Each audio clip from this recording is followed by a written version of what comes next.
и создать значительное поле нестабильности, проблем исключительно мирными. Особое внимание прошу уделить. I would like you to devote special attention to deploying infrastructure and military units in the Arctic.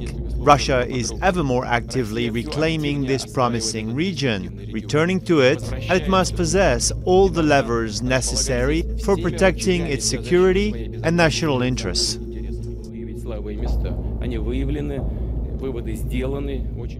Russia's president has ordered the armed forces to focus first and foremost on a new frontier, the Arctic. Global warming is gradually opening up the North Pole to shipping and has spawned an international rat race for its resources. Let's have a chat now about this with Lucy Kafanov, who's been following this story for us. Hi there, Lucy. Lovely to see you. So the Arctic, of course, is a huge and a very important place. We all understand that. So what did Vladimir Putin have to say about that, and what does he want? Right. Well, basically, Mr. Putin said that the military, Russia's military presence in the Arctic region is going to be one of the top priorities for the country. He emphasized the importance of a Soviet-era military base in the New Siberian Islands, which the military had started to overhaul earlier this year. Now, Russian officials say that this facility is very important for sort of protecting shipping routes that basically link Europe and the Pacific region across the Arctic Ocean. But of course, that's not the only base. There's a whole chain, actually, of bases in that area that had fallen basically into neglect after the Soviet Union had collapsed, and Mr. Putin said that those would be refurbished and built up again. Sure.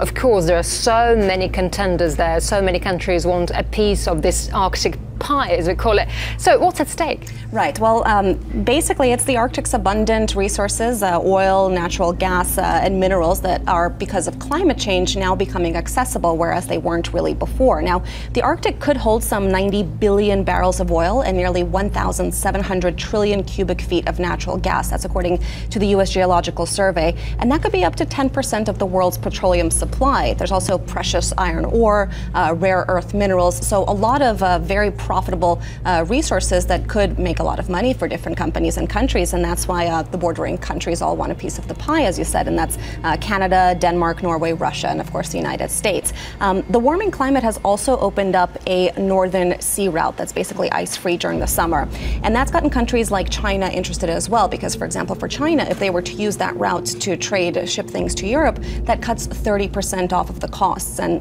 interestingly enough, last year there was about 46 vessels that were able to use this route. Experts predict with the melting of the ice caps that many more ships, not necessarily icebreakers, will be able to go through there. So again, a lot of money and a lot of basically profits potentially at stake here. Sure, and with all these claims being made, as well as all those military forces being beefed up, it seems a bit dangerous. What do you think, the whole situation? It certainly does. I mean, the worry is that this could spark some sort of, perhaps an arms race, essentially, over the resources here. Because again, I mean, this area doesn't necessarily belong to any one country. There's a UN law, the UN Convention of the Law of the Sea, that governs this area, and there's a bunch of countries that have signed on to it. But again, with the polar ice caps melting, with more resources becoming available, different countries are sort of haggling over political and economic leadership in the area, and we've actually already seen an escalation of this. For example, on Monday, the Canadian foreign minister said that Canada intends to lay claim to the North Pole as part of its bid to assert control over the Arctic. That, of course, is raising tensions with Russia, and so it's unclear how this will develop, but certainly as those resources become more available, more countries do want to lay stake to this area that before no one really cared about the boundaries because the stuff wasn't really accessible. Right, Lucy Kafanov. Lucy, thank you very much for letting us know. Thank you, I appreciate it. Thank you.